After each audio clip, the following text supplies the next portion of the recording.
बजरंगबली की जय। आज देखो हनुमान जयंती है, तो आज मैं एक आपसे 5 सवालों का क्विज पूछ रहा हूं। आप कमेंट करके बताना, पोल लेकर के कितने आपको आते हैं।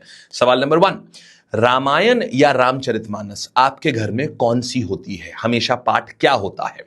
सवाल नंबर 2, रामचरितमानस या रामायण में कितने कांड होते हैं। सवाल नंबर 3 ये है कि बताइएगा जो वो राम सेतु बनाया था वो किसने बनाया था। सवाल नंबर 4, राम लखन भरत शत्रुघ्न कितनी माताओं के बच्चे थे।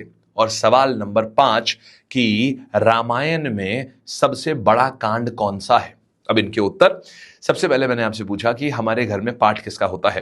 बच्चे, हमारे घर में जो पाठ होता है वो रामायण का कभी नहीं होता। हम बोलते हैं रामायण, लेकिन ये रामचरितमानस का होता है। रामचरितमानस तुलसीदास जी ने लिखी थी और ये अवधी भाषा में है। रामायण वाल्मीकि जी ने लिखी है और वो संस्कृत में है, उसका पाठ हम लोग नहीं करते। सवाल नंबर 2, वो पुल किसने बनाया था।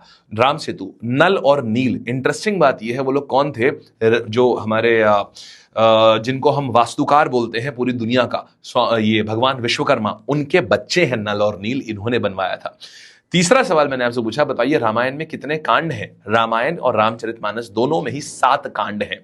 और फिर मैंने पूछा सबसे बड़ा कांड कौन सा है, तो सबसे बड़ा कांड जो है वो बाल कांड है, मतलब बचपनिया कांड ही सबसे बड़ा कांड है।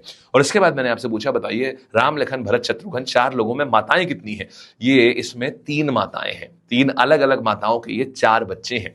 और अब आप पोल लेके ऊपर बताइएगा कि आपके इन 5 सवालों में से आपके कितने सवाल सही हैं। और एक बोनस चीज ही बताते हैं, आपने सुंदरकांड का पाठ देखा है। असल में सुंदरकांड जानते हैं क्या है, ये रामायण का 5वां कांड है, यानी रामचरितमानस का 5वां कांड है ये।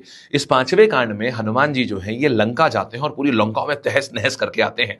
तो जो आप देखते हैं हनुमान जयंती के ऊपर जगह जगह सुंदर कांड का पाठ हो रहा है, तो वह असल में रामचरितमानस का ही 5वां अध्याय जो है, या 5वां कांड जो है, उसी को सुंदर कांड कहते हैं, जो पूरी तरीके से हनुमान जी को डेडिकेटेड है। उसी का आज के दिन में पाठ होता है। ठीक है जी, तो बोलो हनुमान जी की, बजरंगबली की जय।